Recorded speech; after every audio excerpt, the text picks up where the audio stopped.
Firstly, thank you for the feedback that I've had on the last anxiety video, probably across LinkedIn and Facebook. It's probably the video that seems to have attracted the most comments, so thank you very much. It therefore seems appropriate to deal with the other end of the spectrum, which is guilt. So if you notice your children are feeling bad about something they've done, they're feeling guilty in some way, just watch this, because I think hopefully using this beautiful artistic model, it will give you a way of understanding that as well. So just as a recap, when any child's mind projects into the future, that they then see more potential pain, more potential disadvantages in that future event, that's where anxiety primarily comes from, and unrealistic expectations about how that future should be.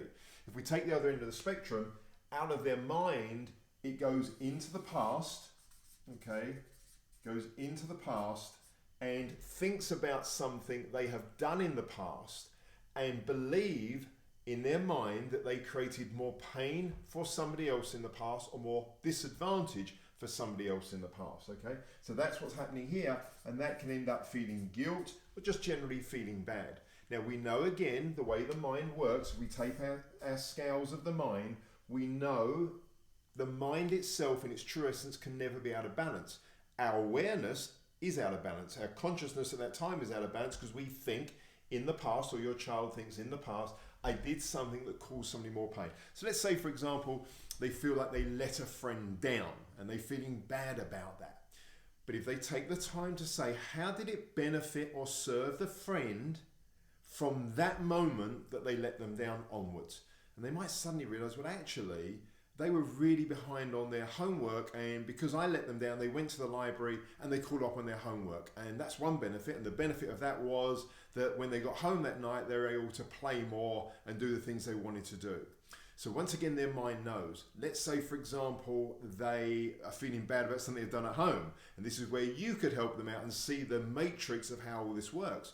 They might have broken something at home and feel really guilty and bad about that.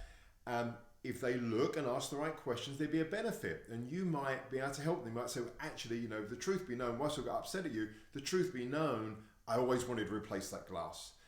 Or actually, you stopped me doing something at the time because I had to come and help clear up, and by you stopping me, it gave me more chance to think about that thing, or it actually stopped me proceeding with something I was about to buy, or whatever it is.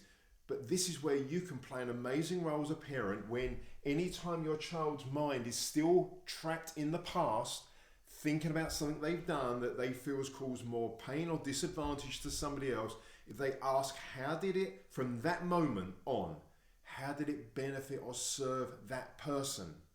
Okay, they will find the answers. And if you are part of that matrix, if you're really honest with yourself, you will be able to contribute and give your child some answers as well. And that will help to dissolve some of that guilt. And again, anytime we can dissolve anxiety or guilt, we put that child's mind back into the center, and then they're able to move forward much, much more effectively because they've equilibrated, they've brought to balance some of those things that have clouded their mind. So I hope that looking at the other end of the spectrum is useful as well. Thank you. And again, questions, comments, love them. Please leave them for me.